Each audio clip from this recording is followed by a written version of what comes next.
Students, आज हम start कर रहे हैं new chapter number 8 acids bases and salts and our topic of discussion is strength of acids and basis.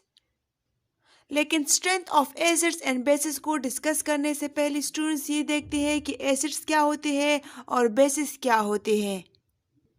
So let's see what is acid. The word acid is derived from the Latin word acidus, which means sour.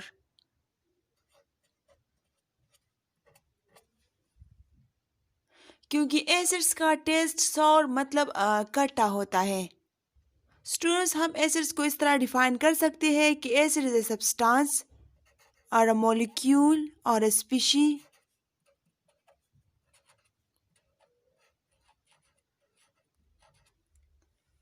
which can donate a proton which can donate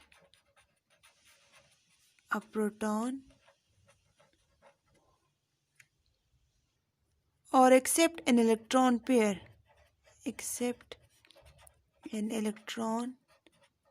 is called acid. आपने सुना होगा कि acids बहुत ज़्यादा dangerous चीज़ें होती है और हमें पूरी तरह जला सकते हैं, बट कुछ एसिड्स को तो हम खाती भी है। Let's see which acids are those acids which are edible. वो बहुत सारे वेजिटेबल्स में अवेलेबल होते हैं। फॉर एग्जाम्पल लेमन के अंदर सिट्रिक एसिड होता है जो कि एक एसिड है। इसके अलावा अगर हम देखें जो दही हम खाते हैं तो दही में कौन सा एसिड होता है? Lactic acid. So we can say that curd में लैक्टिक एसिड होता है, लैक्टिक एसिड। तो स्टूडेंट्स, एसिड्स तो इतने ज़्यादा खतरनाक होते हैं, हम इनको कैसे खाते हैं? क्योंकि ये और इसके अलावा बहुत सारे एसिड्स ऐसे होते हैं जो कि नेचुरली माइल्ड एसिड्स होते हैं, माइल्ड एसिड्स। और ये माइल्ड एसिड्स हमें हार्म नहीं करते। इससे रिलेटेड एक एमसीक्यू करते हैं स्टूडेंट्स। एमसीक्यू है कि which one is not true for acids. Option A है liberate hydrogen H+। Option B है एक्सेप्ट इलेक्ट्रॉन्स। ऑप्शन सी है have high pH and option D है turns blue litmus red.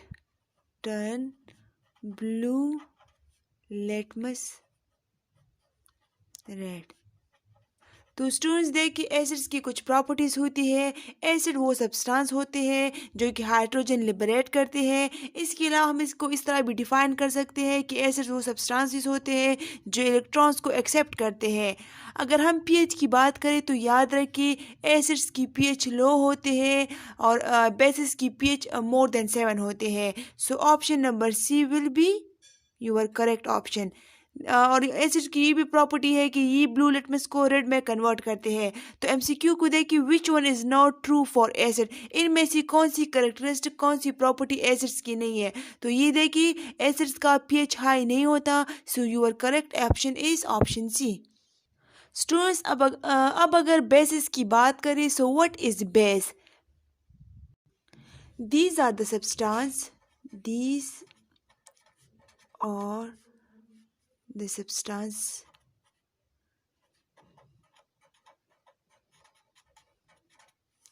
which give hydroxyl ions, which gives hydroxyl ion and water, gives hydroxyl ions and water will be known as bases.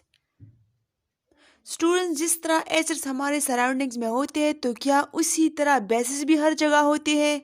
हाँ, होते हैं। जिस तरह आप brush करते हो, बात लेते हो, तो आप इंटरेक्ट कर रहे हो विद बेसिस। क्योंकि हमारे पास जो टूथपेस्ट होते हैं, जो सोप्स होते हैं, इन सब में बेसिस प्रेजेंट होते हैं। अब सोप में कौन सा बेस होता है? सोप में होता है सोडियम हाइड्रोक्साइड। स्टूडेंट्स, ये पॉइंट्स एमसीक्यूज के लिए अपने माइंड में रखिए कि सोप में सोडियम हाइड्रोक्साइड होता है।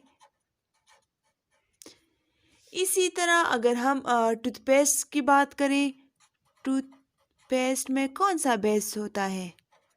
तो टूथपेस्ट में यूजुअली अमोनियम हाइड्रोक्साइड होता है, NH4OH।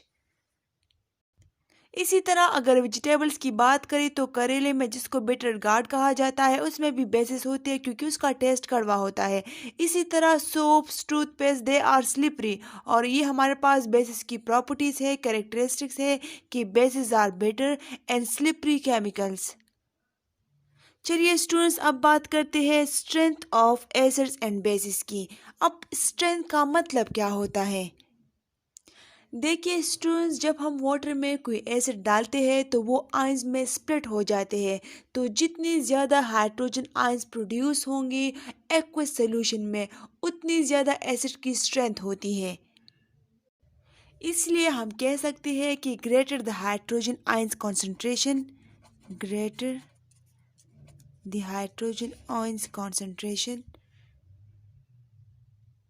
stronger will be the acid, stronger will be the acid। इसका क्या मतलब है कि कोई एसिड जितना ज़्यादा हाइड्रोजन आयन देता है एक्वस सॉल्यूशन में, उतना वो एसिड स्ट्रॉन्गर होगा।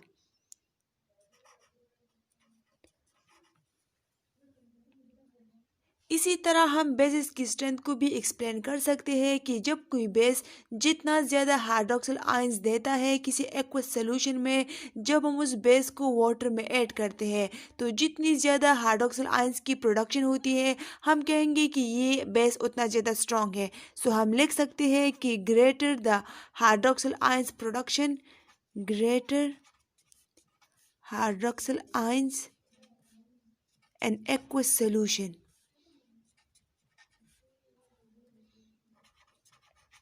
एक्वस सॉल्यूशन, एक्वस सॉल्यूशन क्या होते हैं?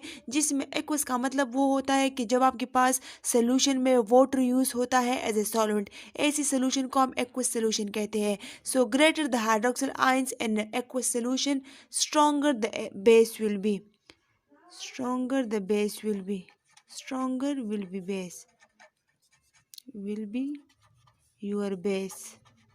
सो इस तरीके से हम strength of acids and bases को एक्सप्लेन कर सकते हैं। स्टूडेंट, जनरली एसिड्स की टू टाइप्स होते हैं, एक को हम कहते हैं ऑर्गेनिक एसिड्स, ऑर्गेनिक, और second type is inorganic acids. अब ऑर्गेनिक एंड इनऑर्गेनिक एसिड्स में डिफरेंस क्या होता है? देखिए ऑर्गेनिक एसिड वो एसिड्स होते हैं जिसमें कार्बन प्रेजेंट होता है, जबकि इनऑर्गेनिक एसिड्स वो एसिड होंगे जिसमें कार्बन जो है एब्सेंट होगा। तो इन दोनों एसिड्स में डिफरेंस कार्बन की प्रेजेंस एंड कार्बन की एब्सेंस पे होती है, कि एक में कार्बन प्रेजेंट होता है जबकि दूसरे एसिड में कार्बन प्रेजेंट नहीं होगा। ऑर्गेनिक एसिड की एग्जांपल होती है एसिटिक एसिड CH3COOH, इसको कहते हैं एसिटिक एसिड। इसके अलावा फॉर्मिक एसिड भी ऑर्गेनिक एसिड की एग्जांपल में आते हैं HCOOH। तो जितनी भी एसिड्स हो जिसमें कार्बन प्रेजेंट हो उनको हम ऑर्गेनिक एसिड्स कहते हैं। इसके अलावा अगर हम इनऑर्गेनिक एसिड्स की बात करें, इनऑर्गेनिक एसिड को मिनरल एसिड्स भी कहा जाता है because they are derive from minerals. अब अगर हम इसकी एग्जांपल की बात करें तो sulphuric acid is one of the example of inorganic acid, H2SO4। इसके अलावा नाइट्रिक एसिड HNO3 भी एग्जाम्पल है इनऑर्गेनिक एसिड की। इसी तरह अगर फास्फोरिक एसिड की बात करें H3PO4 भी एग्जाम्पल है इनऑर्गेनिक एसिड की। तो देखिए इनमें से किसी में भी कार्बन की प्रेजेंस नहीं है, तो इनको हम इनऑर्गेनिक एसिड्स कंसिडर करते हैं, जबकि देखिए इसमें कार्बन प्रेजेंट होता है। So these are organic acids. इससे रिलेटेड एक MCQ करते हैं। MCQ है कि which one of the following is strong acid, which one of the following is strong acid. आपने स्ट्रॉन्ग एसिड को आइडेंटिफाई करना है। ऑप्शन है HF, ऑप्शन बी है HCl, ऑप्शन सी है HBr hydrogen bromide, and option D है HI यानी कि हाइड्रोजन आयोडाइड। स्टूडेंट्स, आपने इनमें आइडेंटिफाई करना है स्ट्रॉन्ग एसिड को। आप इनको अरेंज करिए इंक्रीजिंग ऑर्डर के स्ट्रेंथ में या डिक्रीजिंग ऑर्डर के स्ट्रेंथ में। तो देखिए, आपने आइडेंटिफाई करना है एसिड को कि कौन सा स्ट्रॉन्ग होता है और क्यों होता है, कौन सा वीकर होता है और वो वीकर क्यों होता है। स्टूडेंट्स, अगर हम पीरियोडिक टेबल को देखें, हमारे पास एस ब्लॉक होता है, पी ब्लॉक होता है, इसी तरह डी एंड एफ ब्लॉक्स होते हैं। 7 ग्रुप में ये देखिए हमारे पास ये 7 ग्रुप होता है जिसको हम हेलोजन फैमिली भी कहते हैं। इसमें हमारे पास होता है fluorine, chlorine, bromine, iodine, एस्टेटीन। Like हम इसको कहते हैं कि ये जो है पी ब्लॉक वाले इलेक्ट्रोनेगेटिव होते हैं और एस ब्लॉक वाले इलेक्ट्रोपॉजिटिव होते हैं। अब हम एसिड किसको कहते हैं? जो कि आसानी से H प्लस देता है, वो स्ट्रॉन्गर होता है। जो आसानी से H पॉजिटिव डोनेट नहीं करता उसको हम वीक एसिड कहते हैं। हालांकि दोनों H पॉजिटिव आयन देते हैं, लेकिन एक इजीली देता है, रेडिली देता है, और दूसरा इजीली या रेडिली नहीं दे सकता। जब ये हैलोजेंस बाइनरी कंपाउंड बनाते हैं विथ हाइड्रोजन, तो इनके बाइनरी कंपाउंड्स को हम कहते हैं हाइड्रोजन एसिड या मिनरल एसिड। लाइक HF हो गया, HF, HCl, HBr and HI। ये सारे एसिड्स होते हैं क्योंकि ये सारी मीडियम में हाइड्रोजन डोनेट करेगा। अब इनकी स्ट्रेंथ की बात करते हैं, जो आपका MCQ है कि कौन सा स्ट्रॉन्गर होगा, कौन सा वीकर होगा।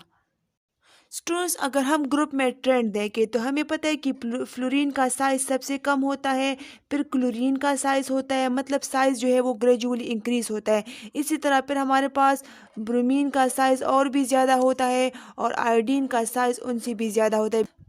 क्योंकि ग्रुप में जब हम फ्रॉम टॉप टू बॉटम आते हैं तो हमारे पास ग्रेजुअली एडिशन होती है शेल की, तो हर एक न्यू एडिशन हो रही है। लाइक फ्लोरीन, फिर क्लोरीन, फिर ब्रोमीन, फिर आयोडीन, तो सब में एक एक एक्स्ट्रा शेल ऐड हो रहे हैं, इसलिए इनका साइज़ भी इंक्रीज हो रहा है। अब साइज़ का स्ट्रेंथ के साथ क्या रिलेशनशिप होना चाहिए?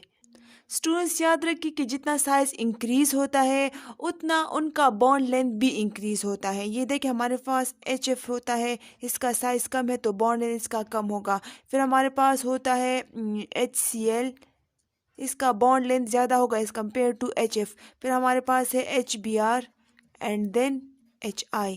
तो देखिए साइज़ HI का सबसे ज़्यादा है, इसका मतलब है कि इसका बॉन्ड लेंथ भी सबसे ज़्यादा होगा। मतलब लार्ज साइज़ की वजह से जो शेयर्ड पेयर ऑफ इलेक्ट्रॉन होते हैं वो न्यूक्लियस से दूर होते हैं, इसलिए वो उसको स्ट्रांगली होल्ड नहीं कर पाता, तो हम कहते हैं कि बॉन्ड लेंथ ज़्यादा है। अब अगर बॉन्ड लेंथ ज़्यादा होता है इसका मतलब है कि बॉन्ड वीकर होगा। जितना बॉन्ड लेंथ ज़्यादा होता है बॉन्ड वीकर होता है, जितना बॉन्ड लेंथ शॉर्टर होता है वो बॉन्ड स्ट्रांगर होगा। अब इन सब में देखिए हाइड्रोजन आयोडाइड का बॉन्ड लेंथ सबसे ज़्यादा होता है बिकॉज आयोडाइड का साइज सबसे ज़्यादा होगा। अब हाइड्रोजन आयोडाइड में ये जो बॉन्ड लेंथ होगा ये सबसे वीकर होगा as compare to HBr, HCl and HF। ये बॉन्ड वीकर होगा, सो ये इजीली रेडिली अपना H पॉजिटिव आयन डोनेट कर सकता है। जितना इजीली वो डोनेट करता है मीडिया को, उसको हम कहते हैं कि ये स्ट्रॉन्गर एसिड है। इसका मतलब है कि इन सब में स्ट्रॉन्गर एसिड कौन सा होगा? HI। या अगर आपसे पूछा जाए कि कौन सा वीक एसिड है तो उस केस में आपका वीक एसिड होगा HF। Students, acid and bases की स्ट्रेंथ को मज़ीद एक्सप्लेन करते हैं, डिस्कस करते हैं, तो हमारे पास एसिड्स की 2 टाइप्स होते हैं on the basis of strength. या तो एसिड स्ट्रांग होगा या वीकर होगा। इसी तरह अगर हम बेस की बात करें तो बेस या स्ट्रॉन्गर बेस होगा या वीकर बेस होगा। पहले बात करते हैं strong acid and strong base की। Strong acid and strong base. अब strong acid and strong base में क्या डिफरेंस है ये तो आपको अभी क्लियर हो गया होगा। स्टूडेंट्स, आप ये जानते हैं कि एसिड जो होते हैं वो प्रोटॉन डोनर होते हैं, या हम कह सकते हैं कि दे आर इलेक्ट्रॉन एक्सेप्टर। इसी तरह बेस जो होते हैं they are proton acceptor and electron donor. दोनों में डिफरेंस ये है कि ये प्रोटॉन डोनेट करते हैं जबकि बेस प्रोटॉन एक्सेप्ट करते हैं। इसी तरह एसिड इलेक्ट्रॉन एक्सेप्ट करते हैं जबकि बेस इलेक्ट्रॉन डोनेट करते हैं। अब देखिए स्ट्रॉन्ग दोनों में कॉमन है, तो strong acid and strong base को हम इस तरह एक्सप्लेन कर सकते हैं कि स्ट्रॉन्ग एसिड्स और strong bases dissociate nearly 100% in the solution. ये दोनों 100% डिसोसिएट हो सकते हैं इन द सोल्यूशन। 100% डिसोसिएशन होती है। हाँ वो एसिड हो या बेस हो। अगर एसिड हो तो वो 100% डिसोसिएट हो के H+ आयन देगा, अगर बेस है तो वो 100% डिसोसिएट हो के हाइड्रोक्सिल आयन देता है। इस सेंस में हम कहते हैं कि ये एसिड है और ये बेस है। लेकिन स्ट्रॉन्ग का मतलब होता है कि वो 100% मतलब कंप्लीटली डिसोसिएट होगा in your aqueous solution. Example of strong acid is HCl, hydrochloric acid. जब हम हाइड्रोक्लोरिक एसिड को ऐड करते हैं वाटर में, दैट इज H2O, तो HCl की आयनाइजेशन होती है। आपको ये तो पता है कि HCl एक स्ट्रॉन्ग एसिड है। HCl is strong acid. लेकिन स्टूडेंट्स वाटर का नेचर क्या होगा? वाटर एसिड होगा या बेस होगा? ये बात याद रखिए कि water is amphoteric. What is mean by amphoteric? Amphoteric substances are those substances which behaves as an acid in basic solution and acts as a base in acidic solution. These substances are called amphoteric substances. अब water की भी ये property है कि ये amphoteric nature show करता है। जब ये एसिड के साथ रिएक्ट करेगा तो ये बिहेव करेगा एज अ बेस। ये स्ट्रॉन्ग एसिड है तो ये एक्ट करेगा एज ए स्ट्रॉन्ग बेस। और जब भी वाटर रिएक्ट करेगा किसी बेस के साथ तो इसका नेचर बन जाएगा एसिड। क्यों? बिकॉज हमें पता है कि वाटर में H+ आयन भी प्रेजेंट होता है एंड OH आयन भी प्रेजेंट होता है। तो जब वाटर एसिड के साथ रिएक्ट करता है तो ये एक्ट करता है एज अ बेस, और जब वाटर बेस के साथ रिएक्ट करता है तो ये एक्ट करता है एज एन एसिड।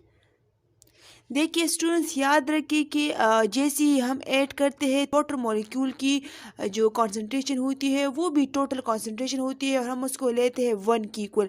मतलब 1 रिप्रेजेंट कर रहे हैं कि इसकी टोटल कॉन्सेंट्रेशन जो है वो इन HCl फॉर्म है और H2O फॉर्म में वो टोटली प्रेजेंट है इनिशियल स्टेज पे। लेकिन जैसे ही हम ऐड करते हैं after addition of HCl into water, इसकी आयनाइजेशन स्टार्ट हो जाएगी। जैसी आयनाइजेशन स्टार्ट होगी तो हमारे पास प्रोडक्ट क्या बनना चाहिए? देखिए हम कहते हैं कि HCl एसिड है। एसिड क्या होता है? Which donate H+ to the medium. इसका मतलब है कि ये H+ को लॉस करेगा। तो हमारे पास क्या बन जाएगा? इस HCl की आयनाइजेशन की सूरत में H+ एंड क्लोराइड आयंस बन जाते हैं। हम ये भी कहते हैं कि वाटर एक्ट करता है एज ए बेस, और बेस की ये कैरेक्टरिस्टिक है, ये प्रॉपर्टी है कि वो H+ को एक्सेप्ट करता है। तो ये वाटर इस H+ को एक्सेप्ट करके हाइड्रोनियम आयन में कन्वर्ट हो जाता है।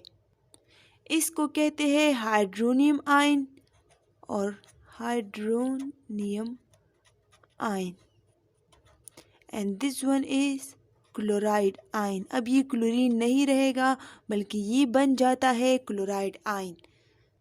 स्टूडेंट्स, आपके जहन में एक क्वेश्चन अराइज हो रहा होगा कि क्लोराइड पे नेगेटिव चार्ज क्यों है, हाइड्रोनियम पे पॉजिटिव चार्ज क्यों है? देखिए हमारे पास HCl होता है ना, ठीक है। अब हम कहते हैं कि chlorine is most electronegative as compare to hydrogen, तो ये इस बॉन्ड पेयर को अपनी तरफ अट्रैक्ट करेगा और इस पे आ जाता है पार्शियल नेगेटिव चार्ज और ये सेपरेट हो जाता है, इलेक्ट्रॉन पेयर ले लेता है क्लोराइड आयन, इसलिए उस पर नेगेटिव चार्ज आएगा। इस हाइड्रोजन पे पार्शियल पॉजिटिव चार्ज आ जाता है बिकॉज इसने अपना इलेक्ट्रॉन पेयर क्लोराइड को दिया है, क्योंकि हाइड्रोजन की इतनी इलेक्ट्रोनेगेटिविटी नहीं है कि वो शेयर पेयर ऑफ इलेक्ट्रॉन को अपनी तरफ अट्रैक्ट कर सके। लेकिन अगर हम हाइड्रोनियम आयन की बात करें कि उस पर पॉजिटिव चार्ज क्यों है, हालांकि उसने तो हाइड्रोजन को एक्सेप्ट भी किया है, फिर उस पर पॉजिटिव चार्ज क्यों है? ऑक्सीजन के वैलेंस शेल में 6 इलेक्ट्रॉन्स होते हैं, एक एक इलेक्ट्रॉन उसने हाइड्रोजन के साथ शेयर किया होता है और इस ऑक्सीजन पे 2 लोन पेयर्स भी प्रेजेंट होते हैं। यहाँ पर HCl की डिसोसिएशन की रिजल्ट में H पॉजिटिव आयन प्रोड्यूस हुआ है जो कि इलेक्ट्रॉन डिफिशिएंट सेंटर है। ये वाटर का मॉलिक्यूल देखिए, इसके पास लोन पेयर्स है, इसका मतलब है कि ये इलेक्ट्रॉन रिच सेंटर है, ये अपना इलेक्ट्रॉन पेयर इसके साथ शेयर कर सकता है ना।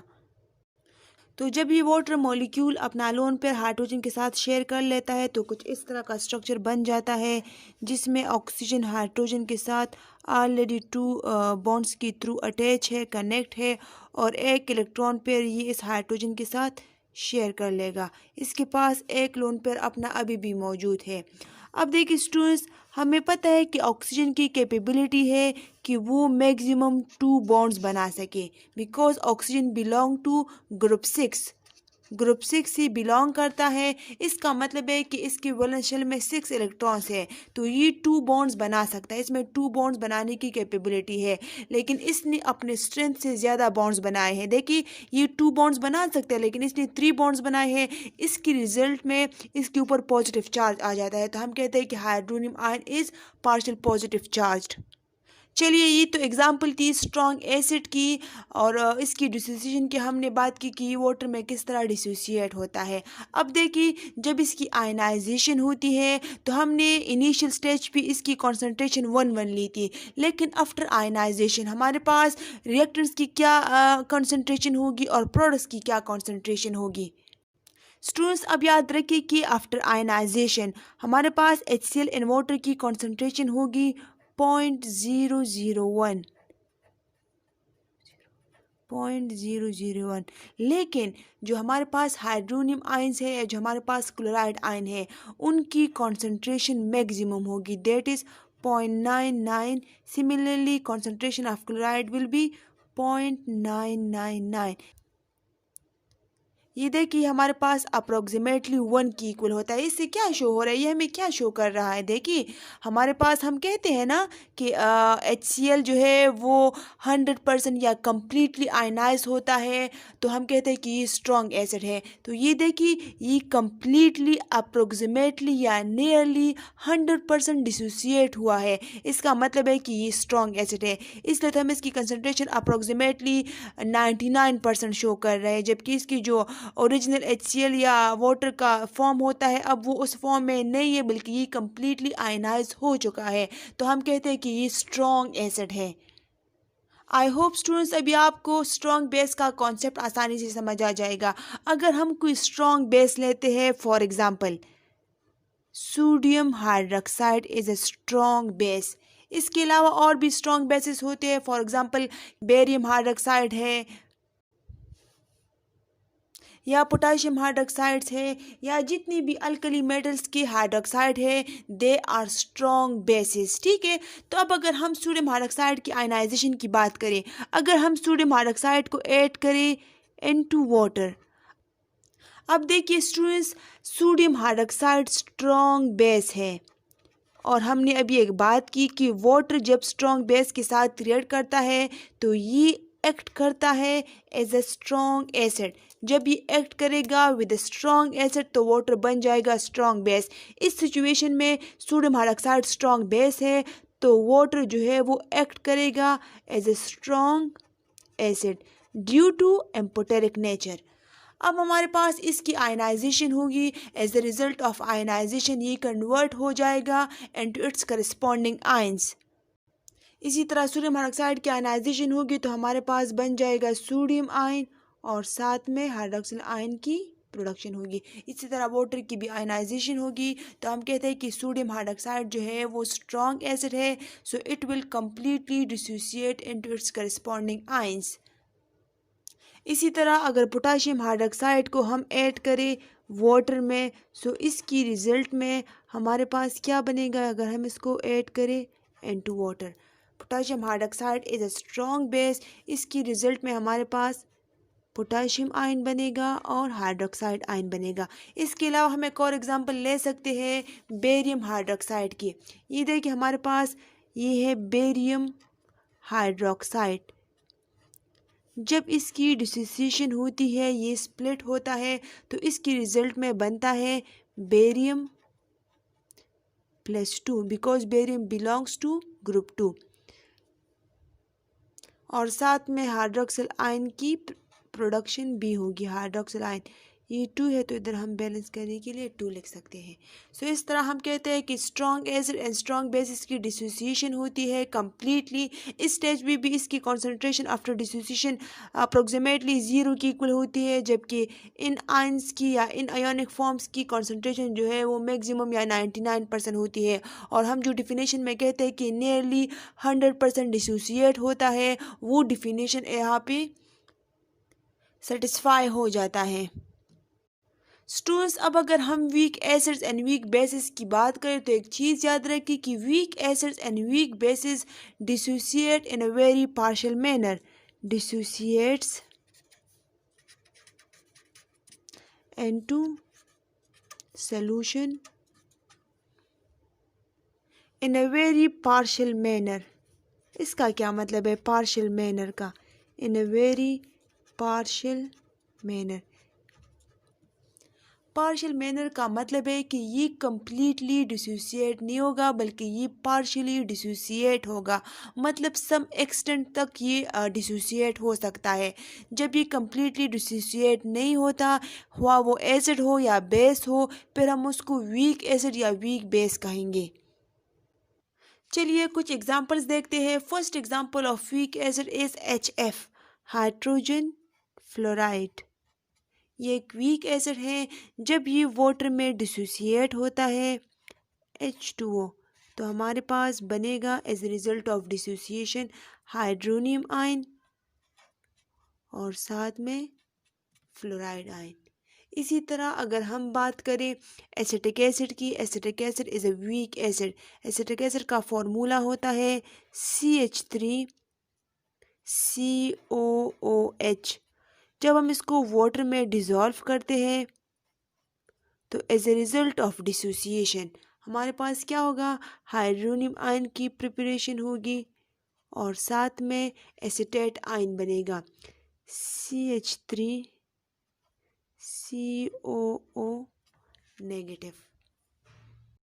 इसी तरीके से अगर वीक बेसिस की बात करें, एक वीक बेस की एग्जांपल लेते हैं। वीक बेस होता है अमोनियम हाइड्रोक्साइड। अमोनियम हाइड्रोक्साइड असल में अमोनिया और वाटर का मिक्सचर होता है। सो हम कह सकते हैं कि अमोनिया एक्ट करता है एज ए वीक बेस। जब हम इसको वाटर में डिज़ोल्व करते हैं तो इसकी रिज़ल्ट में बनेगा अमोनियम आयन NH4+ और साथ में हाइड्रोक्सिल आयन की भी प्रोडक्शन हो जाती है। स्टूडेंट्स, अब ये देखिए एसिटिक एसिड जो होता है वो एक वीक एसिड होता है, तो वाटर बन जाएगा बेस। ये वीक एसिड है और वाटर एक्ट करेगा as a weak base. Similarly ammonia weak base होता है तो वाटर एक्ट करेगा एज ए वीक एसिड। एक इम्पॉर्टेंट बात याद रखिए, ये चीज़ इम्पॉर्टेंट है। एक एसिड जब हाइड्रोजन लॉस करता है सो ये बनाता है बेस। अब ये एसिड है, ये इसका पेयर है, तो इसके लिए एक वर्ड यूज़ होता है कॉन्जुगेट का। कॉन्जुगेट का मतलब होता है कपल या कनेक्ट, या इसका मतलब होता है रिलेटेड। सो ये देखिए एसिड ने बनाया है एक बेस को, तो ये इसके साथ कनेक्टेड है ना, ये इसका पेयर है, इसलिए हम कहते हैं कि एक एसिड बनाता है कॉन्जुगेट बेस। सिमिलरली देखिए ये वाटर है ना, ये एक्ट कर रहा था एज ए बेस। इसने हाइड्रोजन को एक्सेप्ट करके ये हाइड्रोनियम आयन में कन्वर्ट हुआ है। अब ये हाइड्रोनियम आयन एक्ट करेगा एज ए एसिड, बिकॉज अब इसमें हाइड्रोजन देने की कैपेबिलिटी है, तो हम इसको कहेंगे कि this is a conjugate acid. लेकिन एक चीज़ याद रखें, a weak acid has a strong conjugate base. A weak acid has a strong conjugate base. Similarly, a weak base will have a strong conjugate acid. इसका क्या मतलब है? Weak acid strong conjugate base क्यों देता है, या weak base strong conjugate acid क्यों देता है? देखिए हमारे पास ये एसिटिक एसिड वीक एसिड है, मतलब ये इस फॉर्म में ज़्यादा स्टेबल है और ये हाइड्रोजन को देना पसंद नहीं करता। अब इसने हाइड्रोजन लॉस किया है अप टू सम एक्सटेंट और ये कन्वर्ट हो जाता है इनटू एसीटेट आयन। अब ये इस फॉर्म में हाईली रिएक्टिव है और ये जल्दी से हाइड्रोजन लेना पसंद करता है, और जो जल्दी से इजीली रेडिली हाइड्रोजन लेगा वो स्ट्रॉन्ग बेस होगा। इसी तरह अगर हम बेस की बात करें, ये देखिए ये वीक बेस था, इसने बनाया है अमोनियम आयन को। ये अमोनियम आयन अब क्या होगा, एसिड होगा या बेस होगा। देखिए इस अमोनिया से बन गए हैं अमोनियम आयन। इस अमोनियम में हाइड्रोजन देने की कैपेबिलिटी है, तो जो हाइड्रोजन देता है हम उसको बोलते हैं एसिड। अब ये बना है आफ्टर आयनाइजेशन ऑफ अमोनिया, तो ये इसका पेयर हो गया है ना, इसलिए हम इसको कहेंगे कॉन्जुगेट एसिड।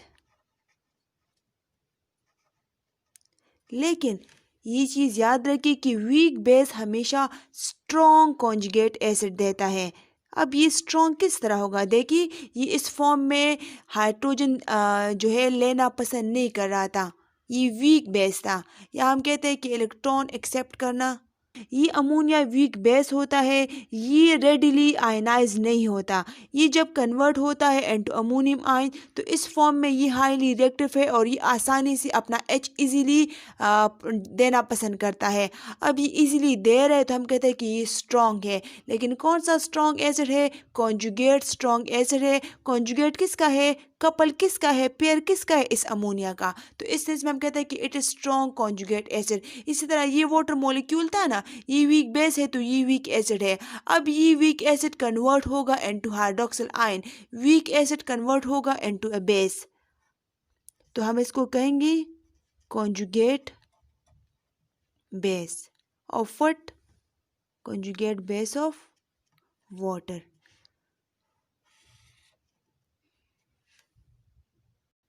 तो याद रखिए कि एक एसिड हमेशा एक कॉन्जुगेट बेस देता है, जबकि एक बेस हमेशा एक कॉन्जुगेट एसिड प्रिपेयर करके देता है।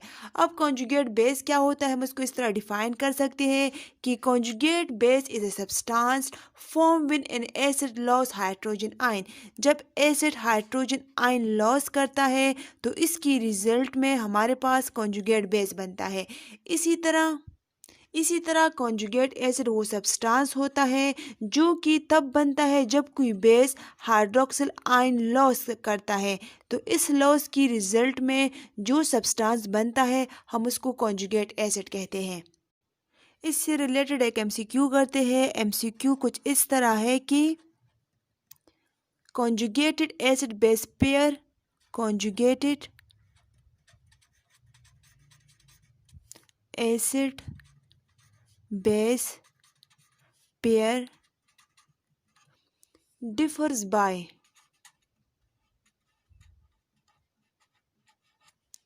differs by ऑप्शन ए है अ प्रोटॉन, ऑप्शन बी है a proton pair, option C है an electron, and option D है an electron pair, electrons pair. तो स्टूडेंट्स याद रखिए, an acid or a base which differs only by the presence or absence of a proton are called conjugate acid base pair। इसका मतलब है कि correct option होगा ए proton. Conjugate acid और base एक दूसरे से सिर्फ प्रोटॉन के बेस पे डिफर होते हैं। नेक्स्ट क्वेश्चन ये हो सकता है कि chloride Cl negative is the conjugate base of is the conjugate base of. Option A होता है aluminium chloride AlCl3, option B होगा NaCl sodium chloride, option C होगा HCl, एंड ऑप्शन डी होता है पोटाशियम क्लोराइड। अब देखिए students, conjugate base हमेशा एक स्ट्रॉन्ग एसिड या वीक एसिड की रिजल्ट्स में बनेंगे। वो स्ट्रॉन्ग और बेस उसकी स्ट्रेंथ पे डिपेंड करेगा, लेकिन अगर कॉन्जुगेट बेस है तो वो हमेशा एक एसिड से बनेगा। ये देखिए एल्यूमिनियम क्लोराइड एक एसिड नहीं है। अगर हम सोडियम क्लोराइड और पोटाशियम क्लोराइड की बात करें तो ये भी एसिड्स नहीं है, बल्कि ये सॉल्ट्स है। सिर्फ HCl वाहिद ऑप्शन है जो कि एक एसिड है। So you can say that chloride is the conjugate base of hydrochloric acids. Your correct option is option number C।